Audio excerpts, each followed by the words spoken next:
छोट छोट छुआମାନେ प्रथमतः मते एठी गुरु पूजा में डाकिथिबारु बहुत धन्यवाद देबी समस्तଙ୍କୁ डॉक्टर सर्वपल्ली राधाकृष्णनଙ୍କ चरणରେ ମୁଁ नमस्कार ଦେଇ ମୁଁ ବକ୍तव्ୟ ଆରମ୍ଭ କରୁଛି। तब समस्त जानिछ ଆମେ गुरु दिवस कोन पे पालन କରୁଛେ सेप्टेम्बर 5 तारिख को काहेकि सर्वपल्ली राधाकृष्णनଙ୍କ जन्मदिवस नाम गुरु दिवस कराଯାଉଛି काहेकि ना सर्वपल्ली राधाकृष्ण एकाधाରରେ ସବୁ କିଛି ଥିଲେ। से गोटे एपरि प्रतिभा थे आम भारत वर्षर जे एका काल जड़े लेखक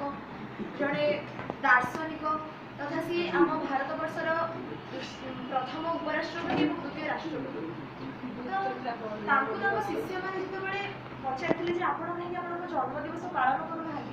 से गोटे सुंदर रिटर्न गोटे बढ़िया कथाटी कहते मु चाहमी ये दिवसटा को मो जन्मदिवस रूप पालन कर तो सेबे परठू हम सेप्टेम्बर 5 को गुरु दिवस पालन करूछे तो सेटा मैटर नो कि तुम गुरु दिवस दिन आसिक गुरु को पूजा कर दोछ पढ़ोछ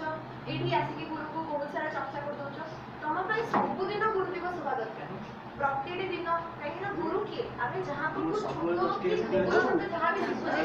से हम गुरु तमन समझ जानि गुरु हमर अछती आमे छोट छोट जिंस जहां भी जहां को सिखाए समस्या एमती गुरु दिवस में समस्त को सम्मान दे पारबे ना तो सब बेले मन रखि था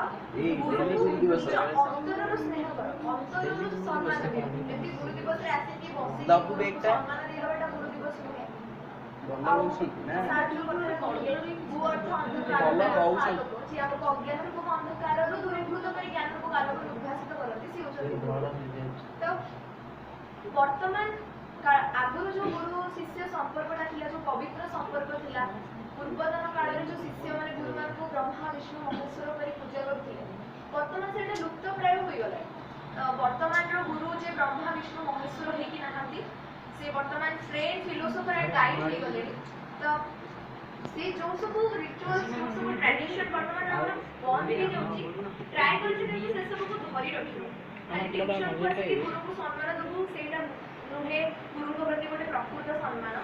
सब बेले जीवन जो भी क्षेत्र में जिते भी तुम एस्टाब्लिश हेछ सब बेले गोटे कथा मन रखियो तुम गुरु को सामने तुम छोट जिते भी जीवन में बड़ हे तुम आज प्रेसिडेंट भी हे गले सार जे तुम सामने को जो जे तुम सार कहि कि ही प्रणाम करि कि सम्मान दबा दरकार वास्तव में थैंक यू समस्त बहुत धन्यवाद मते डाकी कि मते ये अपॉर्चुनिटी दबा